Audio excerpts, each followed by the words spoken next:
नमस्कार दोस्तों, स्वागत है आपका आज के प्रोग्राम में हमारे, जिसका नाम है रूट्स ऑफ तंत्र, जहां हम बात करने वाले हैं आज तांत्रिक और अघोरी के बारे में। तो सबसे पहले हम स्वागत करेंगे डॉक्टर दुबे जी का। स्वागत है आपका गुरुजी। गुरुजी, हमारा एक सवाल है आज के एपिसोड में कि तांत्रिक और अघोरी में क्या फ़र्क होता है। मतलब जैसे देखिए, मैं आपको इस तरह से समझाऊंगा कि किसी भी प्रोफेशन में अलग अलग कैडर और अलग अलग प्रोफेशन के हिसाब से उसको नाम दिया जाता है। कि अगर कोई सर्जन है तो उसको सर्जरी करता है तो सर्जन कहते हैं, कोई दवाइयाँ बांटता है तो उसको केमिस्ट कहते हैं, कोई अगर नर्सिंग स्टाफ है तो उसको हम नर्स या नर्सिंग स्टाफ कहते हैं। तो इसी तरह अलग अलग प्रोफेशन में, जैसे अगर कोई सीनियर लॉयर है, जूनियर लॉयर है, अटॉर्नी जनरल है, जज साहब हैं, ऐसे ही अलग अलग कांस्टेबल, ऐसा ही अलग अलग कैडर अलग अलग काम के हिसाब से जाने जाते हैं। हर प्रोफेशन में डिवीज़न है। जैसे कि अगर कोई पूजा पाठ करता है, कथाएं सुनाता है, उनको पंडित जी कहते हैं। कोई कथा का वाचन करता है, किसी कथावाचक है तो हम उसको कथावाचक कहते हैं, या वेद व्यास की गद्दी पे बैठा हुआ व्यक्ति कहते हैं। इसी तरह कोई अगर तंत्र मंत्र यंत्र की क्रियाएं करता है उसे हम तांत्रिक कहते हैं। ठीक है। इसी तरह जो अघोर की परंपराओं की पालन करता है उसे हम अघोरी कहते हैं। अघोरी कोई नेगेटिव वर्ड नहीं है, मैं इसको आपको बाद में एक्सप्लेन करूँगा। ऐसे ही जो कपाल की क्रियाएं करता है उसे हम कपाली कहते हैं। तो अलग अलग क्रियाओं में अलग अलग, जो कौलाचार की साधना करता है, जो संभोग विवेक साधनाएं करता है उसे हम कौलाचारी कहते हैं। वाम मार्गी को हम वामाचारी कहते हैं। तो अलग अलग साधनाओं के हिसाब से अलग अलग उनके टाइटल और सरनेम है। अब देखिए, अघोर शब्द जो बहुत ज़्यादा लोगों को फैसिनेट करता है, रहस्यमय लगता है, उसको सिर्फ इतना से समझेंगे कि अघोर कोई नेगेटिव वर्ड नहीं है, अघोरी कोई नेगेटिव वर्ड नहीं। अ और घोर दो शब्दों से बना है। घोर मतलब अंधकार, अ मतलब अंधकार से परे। अगर अंधकार से परे क्या होगा? प्रकाश ही होगा। जो अंधकार से परे होकर साधना करता हो, जिसके अपने अंदर की अज्ञान को के अंधकार को मिटा रखा हो, और जिसके अंदर के अंदर चेतना जागृत हो चुकी हो, जो शिव और शक्ति को जानता हो, जो शक्ति की साधनाओं को जानता हो, जो शिव की साधनाओं को जानता हो, वो अघोरी है। अब अघोरी ने शमशान या मशान इसलिए चुना क्योंकि वहाँ उसको डिस्टर्बेंस नहीं होती, उसके लिए अमृत और विष्ठा में कोई फर्क नहीं होता, इसलिए अघोरी अघोरी है। एक अघोरी होना बड़े सौभाग्य और बड़े कर्तव्य, बड़े फक्र की बात है कि कोई अघोरी है।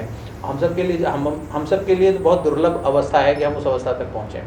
तो अघोरी होना या अघोर परंपरा को मानना बहुत सम्मानीय विषय रहा है। देखिए, हर जगह गलत और सही होते हैं, इसको गलत दिखाया गया इसलिए गलत है, अगर सही दिखाया जाता है तो सही होते हैं। हमारे यहाँ जो मीडिया है, जो हमारे यहाँ इन्फॉर्मेशन सिस्टम है, वो किसी भी चीज़ को सही और गलत कर सकती है। बिल्कुल। गुरुजी, मेन चीज़ ये है, जैसे आपने तांत्रिक और अघोरी के बारे में बताया, तो मतलब तांत्रिक में और अघोरी में मतलब जो फ़र्क आपने बताया है, इनमें टाइप्स कितने प्रकार के होते हैं? मतलब कितने प्रकार के अघोरी और तांत्रिक होते हैं? अलग अलग तीर्थ स्थानों के हिसाब से अलग अलग अघोरी होते हैं। शक्ति पीठों के हिसाब से उनकी अपनी अपनी अवस्थाएँ होती हैं। बाकी इसका कोई इंस्टीट्यूशन नहीं है जिन्होंने इनको क्लासीफाई किया हो। अलग अलग अघोर परंपराएं के अघोर अखाड़े हैं। हमारे सनातन धर्म के कई सारे अखाड़े हैं जहाँ शैविज्म शिव की उपासना की जाती है, दत्तात्रेय प्रभु की उपासना की जाती है। तो अलग अलग देवी देवताओं के हिसाब से हमारे यहाँ डिपार्टमेंट या अलग अलग व्यवस्थाएं बनाई गई हैं, और इन व्यवस्थाओं का हमें सम्मान करना चाहिए। यहाँ पे कुछ भी गलत नहीं होता। देखिए, हर जगह सही और गलत होता है। आपको देखना क्या है वो आप देखिए। गुरुजी, एक सवाल और था मेरा इसके बीच में कि तांत्रिक और अघोरी, मतलब इनमें से कौन सा ज़्यादा इजी पार्ट है, मतलब तांत्रिक या अघोरी? देखिए, दोनों का ही जीवन दुर्लभ है, क्योंकि तंत्र मंत्र यंत्र की साधनाएं करना या अघोर की साधनाएं करना दोनों ही दुर्लभ है।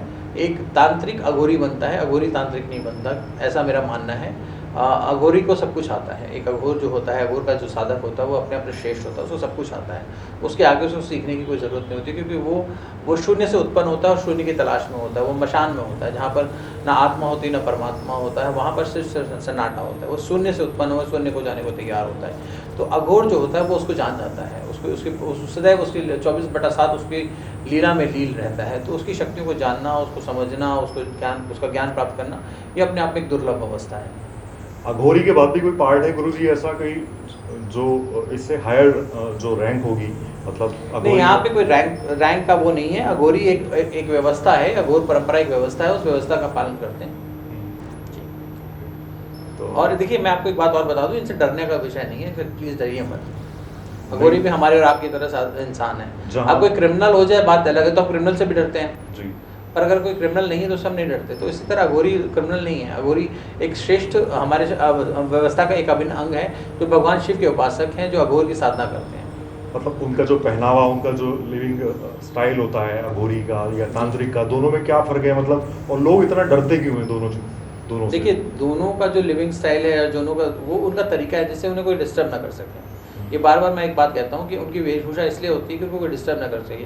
उनकी भाषा, उनकी सब चीज़ें इसी हिसाब से बनाई जाती हैं। गुरुजी, वो हमने देखा है जैसे अघोरी जो होते हैं वो राख लगाते हैं, भभूत लगाते हैं, वो मतलब क्यों लगाते हैं वो? देखिए, भस्म लगाना एक बहुत श्रेष्ठ क्रिया है।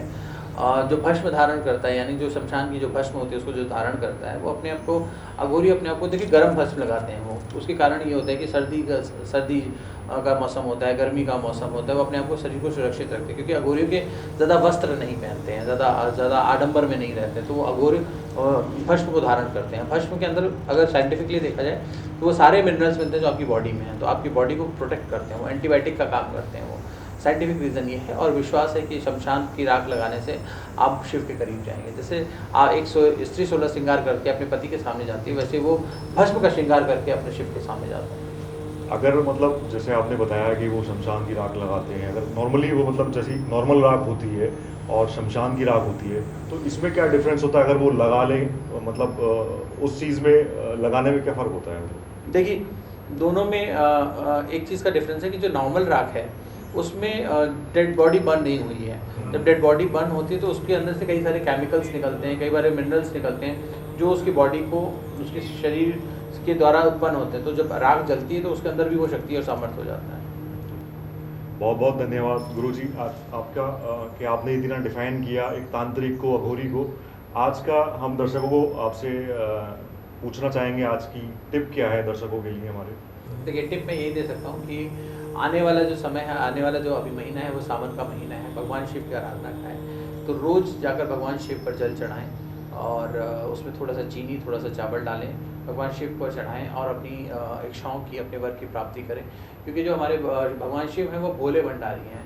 वो 4 दाने चावल के भी मिल जाते हैं, जो अगर श्रद्धा और समर्पण से दिया जाता है तो अपने भक्त के लिए वो खड़े हो जाते हैं। तो आप उनकी शरण में जाएँ, भगवान सावन की उपासना करें, सावन में भगवान शिव की उपासना करें और उनकी कृपा प्राप्त करें। बहुत बहुत धन्यवाद गुरुजी आपका। अगले एपिसोड में हम बात करेंगे तंत्र का हमारी ज़िंदगी में क्या महत्व है। तब तक बने रहिए, अपना ख्याल रखें, सुरक्षित रहें। धन्यवाद। Oh